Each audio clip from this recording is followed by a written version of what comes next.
with Wounded Birds Ministry. I want to welcome you to this video. Today we're going to be talking about one of the common thinking distortions. We're going to be talking today about focusing on the negative. If you'd like more information on thinking distortions, I would invite you to go to woundedbirdsministry.com. That is our website. And especially, I would encourage you to sign up for our newsletter. When you do that, you will get a free workbook that includes 14 common thinking distortions, as well as a worksheet that walks you through the process of how to clear those from your mind. So what is a thinking distortion? Thinking distortions are simply automatic thoughts that we have in response to a situation. They're default responses and they're learned.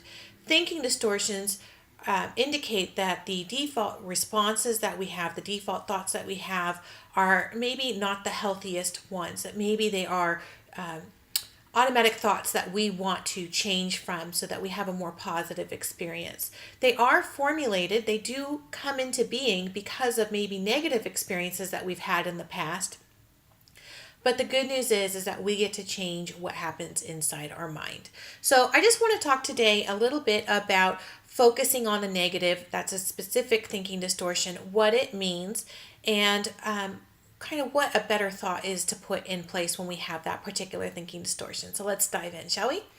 All right, so focusing on the negative. Let's give you a good example of this. So let's say that we have this amazing event. Everything goes exactly the way we want it to. People love it. We get feedback in, and almost every single comment card is gushing. Oh, great conference. Loved the food. People were so friendly. Registration was a really easy process. Love it. And then we get one comment that says, I thought the food could have been better. I thought that registration was a little bit difficult. They couldn't find my name right away. One person who has to give you some negative feedback. And instead on focusing on the 50 positive comment cards back, on the 50 people who had something really amazing to say and who clearly enjoyed themselves, instead we focus on that one negative response. Everything becomes about that one negative. What did I do wrong? What could I have done differently? Why wasn't this person happy? This whole thing was a flop because this one person didn't like it. That's one example. Let's do another example. So another example of focusing on the negative would be we're in a meeting. And again, everything is going right. We're saying all the right things. We're making the right points. Everything goes great, except for the one person who has a little bit of pushback on a question that we never even considered, and we're put on the spot and we fumble it a little bit. It maybe doesn't even change the outcome of the meeting, but all we can think about after that is that one question that we were not prepared to answer, focusing on the negative. So when we focus on the negative, really what we're doing is we're taking everything out of perspective. We're taking that one little bit and we're making it what happened in the entire situation.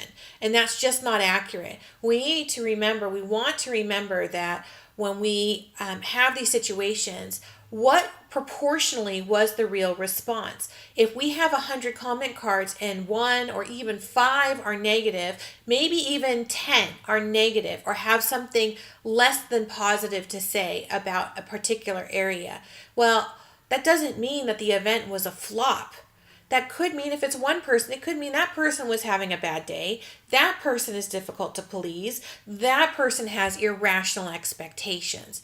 If we have 10 people, then maybe we say, you know what? The whole event was good, but maybe this is an area that we want to look at a little bit differently in the future. We don't need to obsess on it. We say, possibly an opportunity here. But we still keep in mind that 90 other people had this amazing and phenomenal experience, and it was so good that they needed to tell us about it. It's the same thing at the meeting, right? Especially if we get the outcome that we're looking for. Then what that one person had to ask, that one question that perhaps we fumbled, that doesn't mean anything. That is all small potatoes in this bigger picture. We also want to keep in mind that even if the outcome wasn't what we wanted, even if the outcome goes against what we were hoping to achieve in that meeting. It doesn't necessarily mean that it was that one question that we fumbled. It could be that the business is heading in a different direction. It could be that priorities have changed. It could be that the budget just simply isn't quite ready to accommodate it. And it could just be that something else has come up and we need to focus on that in this moment instead, and your idea we can come back to your idea and revisit it later. So I just want to kind of think about this when we're focusing on the negative, that we just want to put it all back in perspective. We want to keep track of what we really did achieve. Really want you just to stay focused on what is in that bigger picture. We did so much good, and let's remember that. We did some really awesome things. So let's just stay focused on the bigger picture, and we can look at those smaller pieces perhaps as opportunities, or as perhaps as moments where things didn't quite go the way we wished them to, but overall everything was great. And let's not focus on those things. Let's not obsess on those things. Let's let them go once the moment has passed. All right, guys, I hope that helps you out today. I did want to keep this really brief. If you have more questions about thinking distortions or ways that you can combat them, I really do encourage you to go to woundedbirdsministry.com.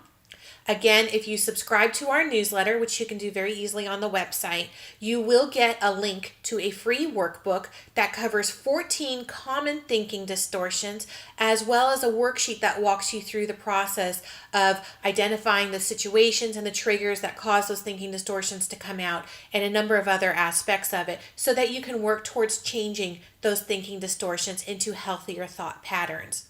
I've also included in there links to 2 videos that I have put together for you.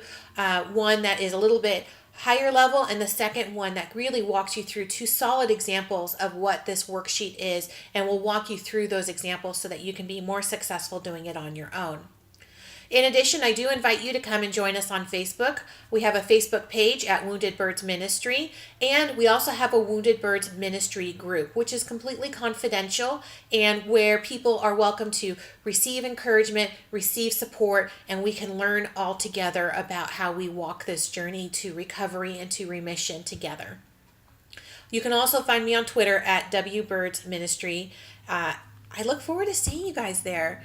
Thank you so much for your time today.